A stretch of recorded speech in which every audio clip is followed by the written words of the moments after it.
What's up, guys? Welcome back to the channel. Here we are with another reaction. In this we have SAS Survival Secrets Interrogation Resistance. I'm thoroughly excited to dive right into this one. However, before we do, if you guys happen to enjoy it, please don't forget to smash subscribe, give the video a thumbs up, and if you would like to support this channel by becoming a member, all you gotta do is hit that join button to receive your exclusive benefits. Let's get to it. They'll want to humiliate and degrade you and try to destroy your spirit and resolve.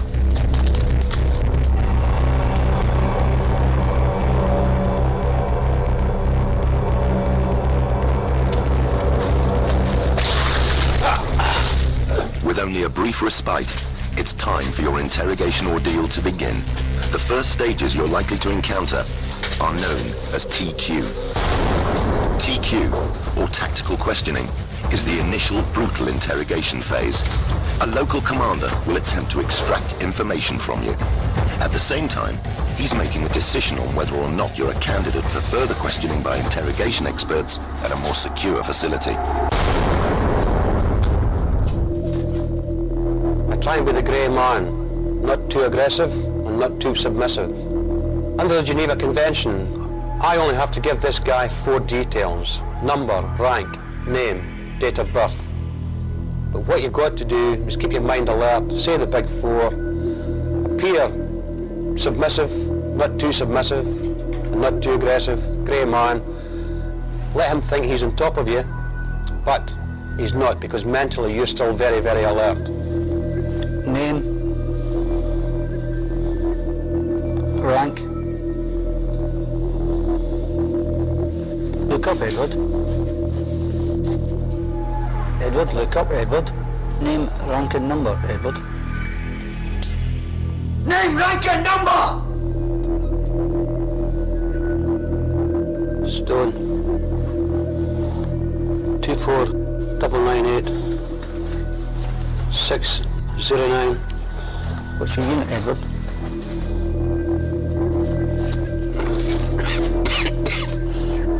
You need to try to play the sympathy card with your captors.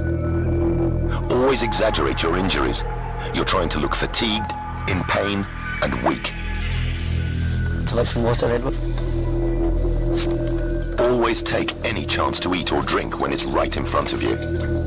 You're not being submissive, you're just trying to survive. Dang. Put it back in the This is table. crazy.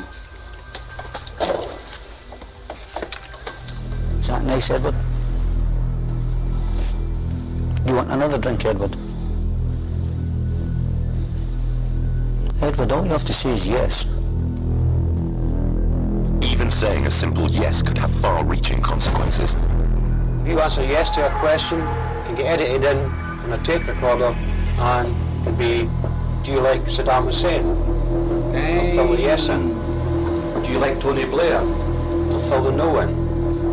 So at all times you only answer your big 4: number, rank, name, date of birth. Cigarette, Edward? Simply answer yes. It's yours.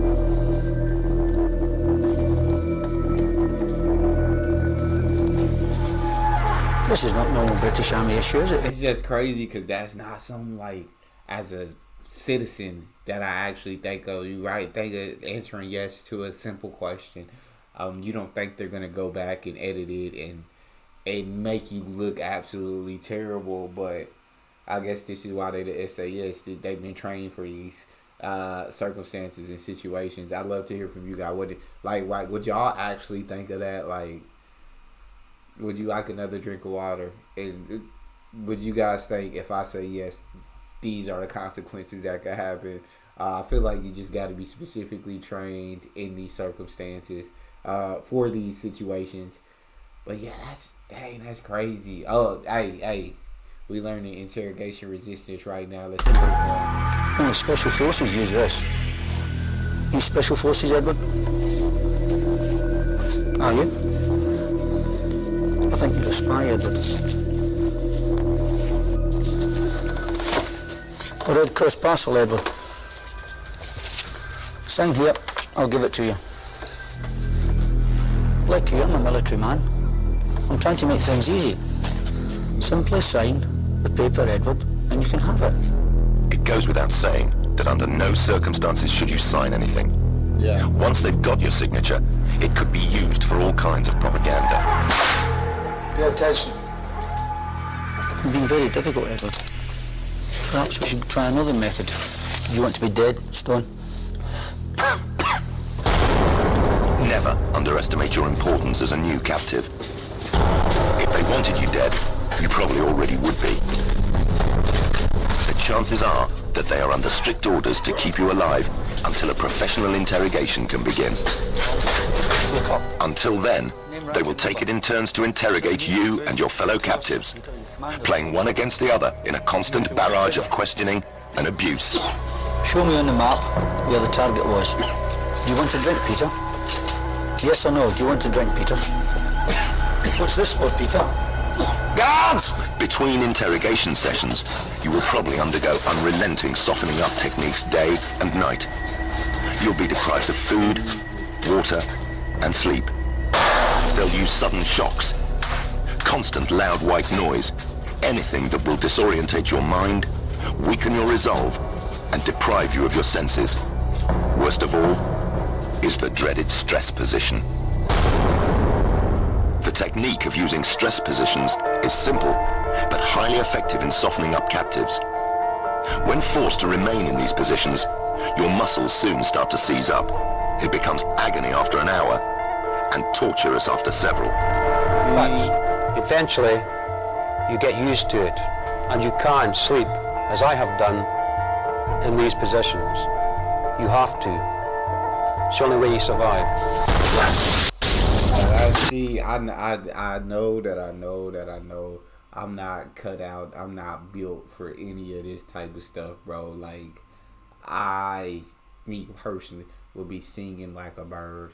Because I would have rather take just a quick, swift death, dog, than go through whatever kind of torture they got in store for me. So, I shout out to the SAS and shout out to all those who serve, right, who've ever been put in these situations, who are able to make it through these situations without giving up any information, because it's incredible. Because I just know it's something I would never be able to do. Like, I would have sung.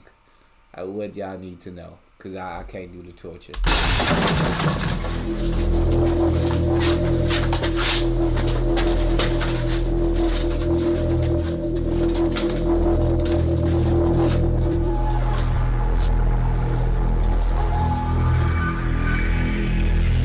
Stone, I'm an easygoing guy. Who told you the General's location, Stone? Write down the name, Stone, and you'll be free. They'll stop beating you, Stone. I think you're SAS, Stone. I think you've been sent here to assassinate. 2409 6998. Unit? Stone. Unit, Stone. How did you insert, Stone? Helicopter? Parachute? 409 6998. Did any locals help you, Stone? Are you married, Stone? Do you want your wife to be a widow, Stone? Guards! These initial interrogations are often no more than crude, brutal beatings with no real game plan. You're merely being softened up for the next stage at enemy headquarters, where professional interrogators will have already been briefed on your capture and be preparing their insidious tactics.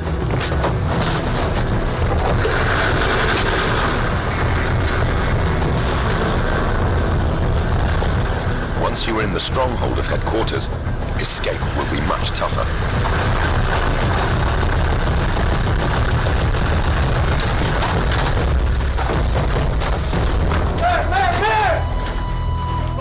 This may be the last you see of daylight for a long time. Once inside, the opportunity to escape will be extremely limited.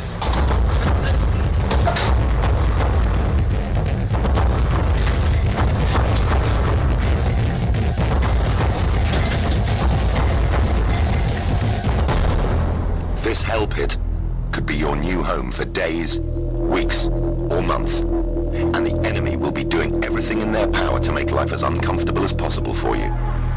This will include the continued use of softening up tactics. By now you'll be desperate for food, water, and sleep. While your captors soften you up, interrogation officers will be doing their research to find out how to make you crack. They'll be gathering as much intelligence as possible from initial searches of your clothing, overheard conversations, and any other information they can gather. They're building up a picture of you. Are you weak or strong? Can you take punishment? What gets to you? Are you cool or emotional? This will be used for the next stage of your ordeal, when a professional interrogator takes over. Our professional... You just going through absolute hell. You're going through absolute hell where every single one of your movements is focused on.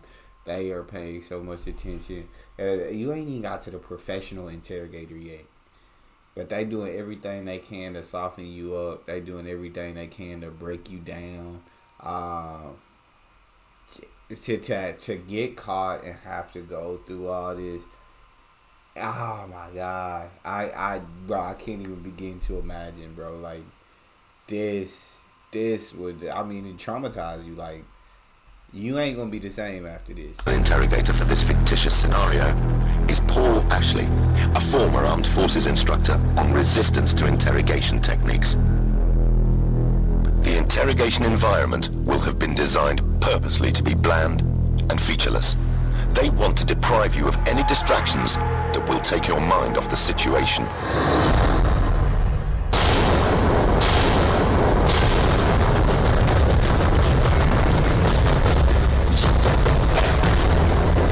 The interrogator will be constantly analyzing your responses and deciding on the best approach to weaken you. He's looking for that chink in your armor that reveals your weakest point. He may decide to be nice and accommodating, or he may be vindictive and use threats. He'll try every approach he knows until he thinks you're cracking. A lot of people have got this imagination that thinks they're going to be tortured all the time. That is not the case. Even if you control the physical, you don't control the man. If you control his mind, then you have him. Okay, listen to me. What I want you to do is to take your hood off.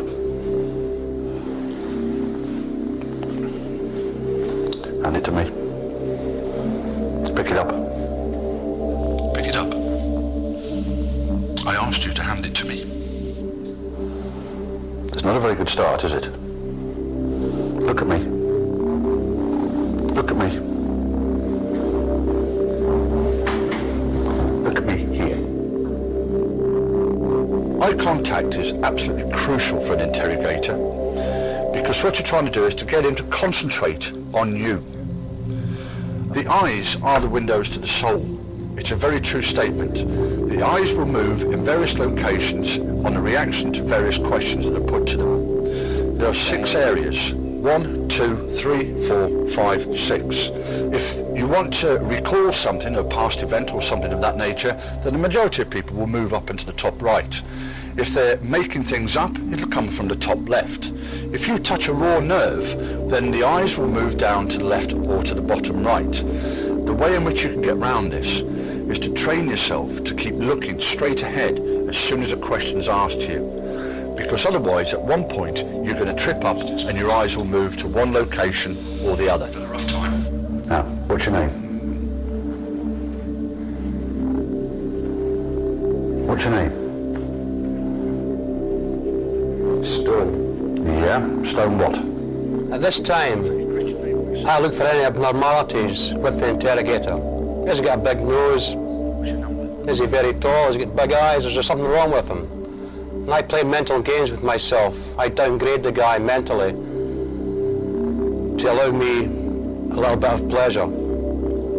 But at the same time, maintaining this exterior presence of the grey man, not aggressive and not submissive. Okay. What I want you to do is to take your jacket off.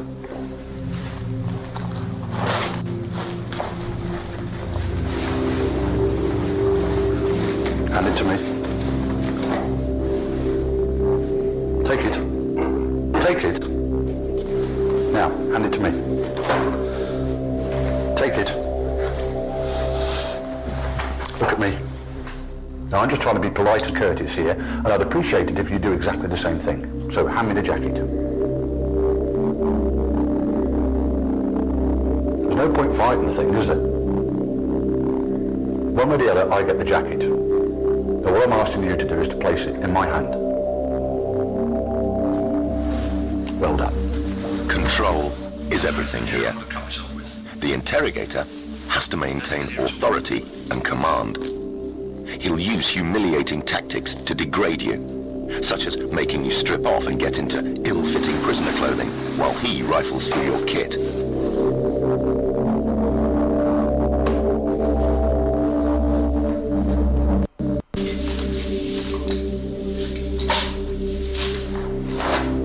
Right, what was your number again?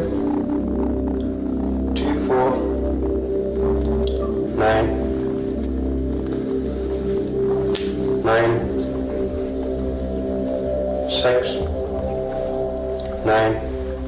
The important thing is to still keep control in your mind. Let him think that he's winning.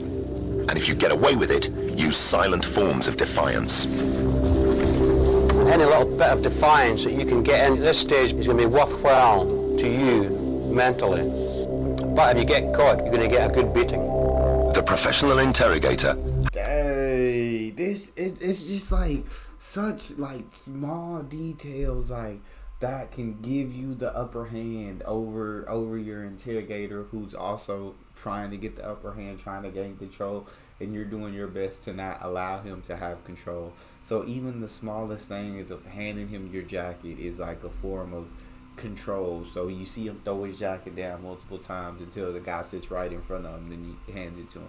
You see him be defiant where in the situations that he can be. It's the smallest of the details that either allow you or him to win in these situations. And that's it's so like, this is so cool for me to watch. Like, this is stuff that I'm absolutely fascinated. Like when it comes to the details of the eyes, where your eyes go when asking certain questions. I've honestly never thought about that. And honestly, when answering questions, I'd love to know now, like, where my eyes go. Like, this is it's stuff like this that definitely interests me. I'd love to know what your guys' thoughts are on this video so far. How do you think you would do if you were interrogated? Do you guys think you would crack, or do you think you would pull strong through? I know I'd crack. There's no question about it. But do you guys think you would pull through? Has a motive or agenda for every word he speaks and every action he makes. You recognise this? Is this yours? At his disposal will be an arsenal of mind games designed to outwit even the most experienced soldier. Right, if that's not yours, you keep it. If it is yours, hand it to me. You're in a no-win situation here. Whatever you do, you're giving him an answer. This is a typical example of some of the many ploys and tricks an interrogator will use to trip you up. Interrogation can have different approaches, such as the good cop and the bad cop routine, known as the Mutt and Jeff. The idea being that one is friendly and the other one is very, very aggressive. Give me a call sign. A call sign I can start all this. And get some good call sign, loser. Call sign. Even members of the opposite sex can be used. This way you can get a different reaction from the prisoner. Would you like me to treat your cuts and bruises?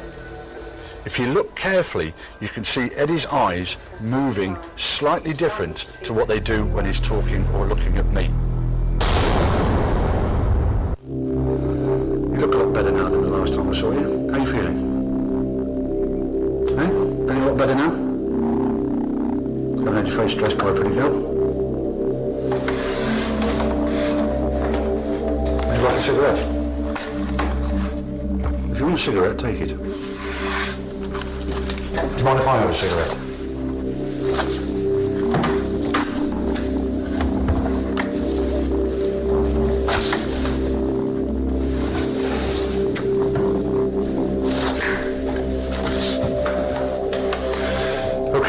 So you're quite happy now because you've got a cigarette and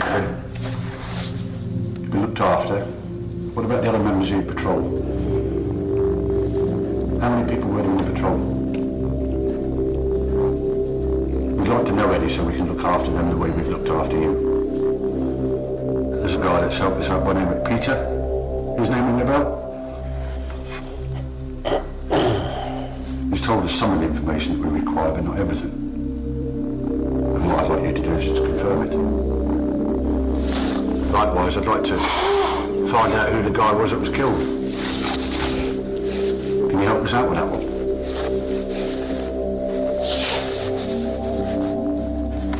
So you're not interested in your own men? So look at me. Look at me.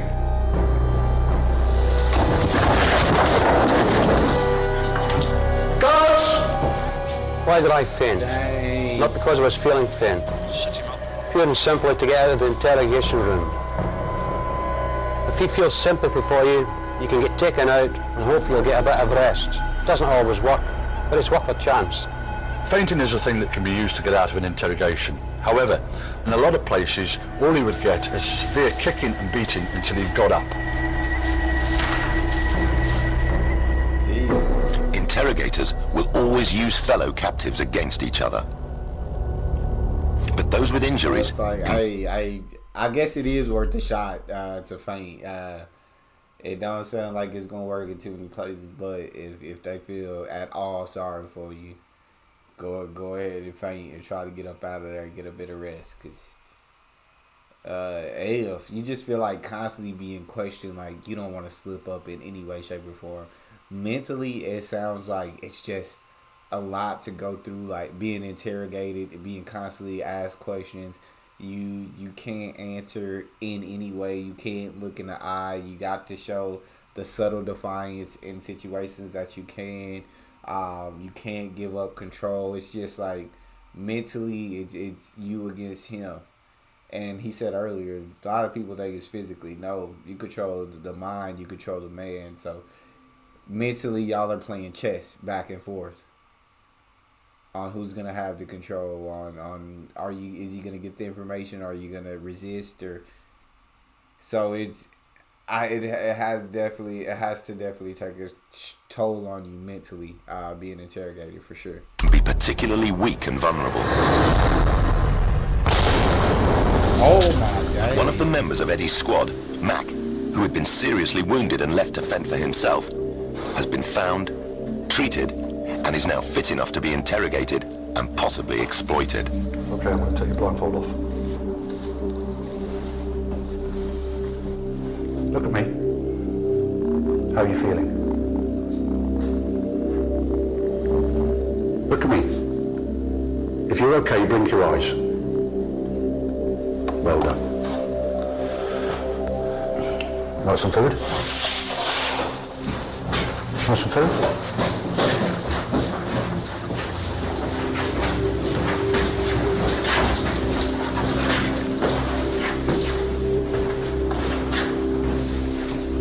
Look at me, Stone. Look at me. Okay, this chap here is cooperating with us. He's been looked after medically. He's also got some food and he's got some drink. So if you cooperate, you get food, you get drink. Put your blindfold on. At this stage, I'm glad to see Mike. He's been better treated. Guards, take him back to his cell. He's been hospitalised, and he's not looking too bad. I know Mike hasn't cooperated. I know he's doing exactly the same as I would do. Get the food and get it down your neck, and keep your mouth shut. Take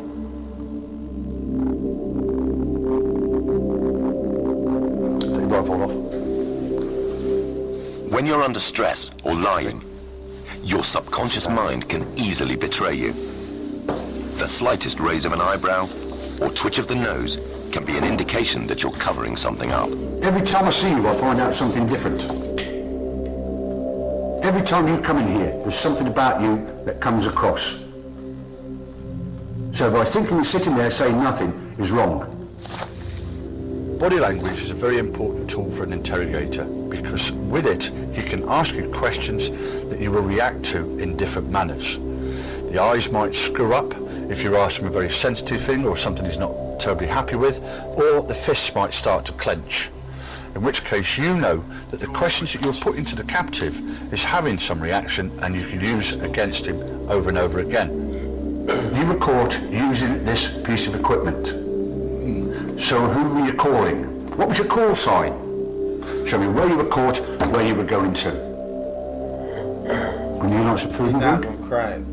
At some stage, you're going to need food and water to keep going. Because without those, you're going to be nothing. You'll die. But do you want to live? There comes a stage where the softly tactics may fail, and the interrogator will resort to threats and abuse. Look at me! Look at me! What was your call sign? No point standing there looking like that. All I want to know is your call sign. I'm asking you, what was the call sign? Are you stupid, man, or what? You put yourself all through this rubbish. He'll start a relentless routine of verbal and physical attacks, threatening your life and the lives of your comrades. This is where your willpower and strength will be tested to the extreme. Look at me! You're not doing yourself any favours. God, if they were to kill you, they would have killed you a long time ago. They still think you've got information. Verbal abuse and physical abuse, then you get used to it after a period of time. The pain, you know you're going to get a kicking, you just accept it and get on with it. Oh, you know you're going to get a kicking, you just accept it and get on. That's great. I mean, for people who have been trained for those situations, that's very understandable. For those who have not, can't, dang. But this is like, it's an incredible video to kind of talk you through like the situation you're gonna go through with interrogations, what's gonna happen, the physical abuse you're gonna get, the verbal abuse you're gonna get, and you just have to continue in your mind to not give them anything. After a certain time, you will have achieved your goal by holding out long enough to allow command to realize you are missing and the mission has been compromised. They can then take the appropriate action. You've won, and it's time to think about protecting yourself and your men. When he gets the pliers out and starts snapping your fingers, you're going to start telling him something. Feed him little snippets of information. It doesn't have to be the truth, as long as it's a half-truth. Gives him something to work on. Gradually, over a few days, he will get the picture and he will start fitting things together. That will keep him happy and keep all your fingers intact. But quite a while now to think about other things, haven't you? All the time, your friend has been deteriorating very, very badly. So in order for you to save his life, you've now got to start cooperating. Do you understand me? I don't know, mate, honestly. Was that guy, Johnny, I think, you know? What was his name? I think it was Johnny. I mean, I didn't even know what his other name was. He was just telling me what he'd do. You were caught using this. I took it off his body. Hotel 1, this is Charlie 19. Ready for pickup, over. What was your call sign? Bravo 19. So if you were using it trying to get hold of somebody, you must have known on the map roughly where you were. Could it have been this beach here? I really don't know. Was that your extraction point? I don't know, man. I was kept in the dark with other things. I think they trusted me, you know, because I was strange into these people. Ah! What's for that? Can I get a drink? I can organise that for you. I'm still curious to know which beach you were at. I really don't know. I need a little bit more than what you're giving me now so I can get some treatment to your man. I really don't know. We landed in a boat. I don't have a clue where it was. What time did you come in? Just after the evening, I think it was. Yeah, it was dark. Had you been in the boat during daylight? We're in the boat all the time. I need a drink, mate. What about Maxwell? Mac? I really don't know. What was his job? I don't know. I was just saying, I just come in and I never met many of them. They never even spoke to me most of the time. All I've got is bodies everywhere. From you and your team. Wasn't me, mate, honestly. I'm telling you the truth, mate. I know that you're lying to me. I'm going to tell you what I know, and I really don't know a lot. You aren't lying to me. You're the man that pulled the trigger that assassinated one of our top-ranking officers. I can hardly shoot a gun, mate. You know, I've only shot a gun. You have trouble shooting a gun? Yeah, I can hardly shoot a gun, mate. I don't know. I'm telling you everything. I don't. Dang, I really need a drink, man. All we wanted you to do... I don't know what you're saying. I'm getting more confused. How can you be confused when you were the team leader? I wasn't the team leader. You were the team leader. You were the sergeant in charge of patrol. Now bearing in mind, your colleague's life is depending on you. I'm telling you the truth. I'm hungry. I'm thirsty. I'm lucky. That's the way life is until you start to cooperate with us. I'm telling you the truth. That's all I know. Look at me. I'll tell you what I want from you. I want to know how you gained the information that made that assassination. Do we understand one another? Do we understand one another? Understand. A simple yes or no. I understand you fine, but right. I can't. Stand up. I'll try and help. Stand up. I don't know. Yes. Now the interrogator's got a sniff of the truth. He'll continue his routine for as long as it takes until he's satisfied he's got all the facts. Get these guys to stop giving me a kicking. Start cooperating. Guards! The most important thing is that you've done your job. You've got through the ordeal without compromising your command, and you're still alive. Which means there's always a chance you may be rescued, or you may get the opportunity to break out. But without doubt, the best time to escape would have been... Dang. Nah, that's crazy, bro, to actually go through those situations. I legit can't even imagine being in those circumstances, being interrogated like that, having to get past it. It's insane to think about. I would love to know how you guys felt about the video. If caught in that situation, do you think you would succeed in that mission, or do you think you would fold? I know I would fold. That's all we got. If you enjoyed, don't forget to subscribe, give the video a thumbs up, and check out the next one. I'll see you guys next time.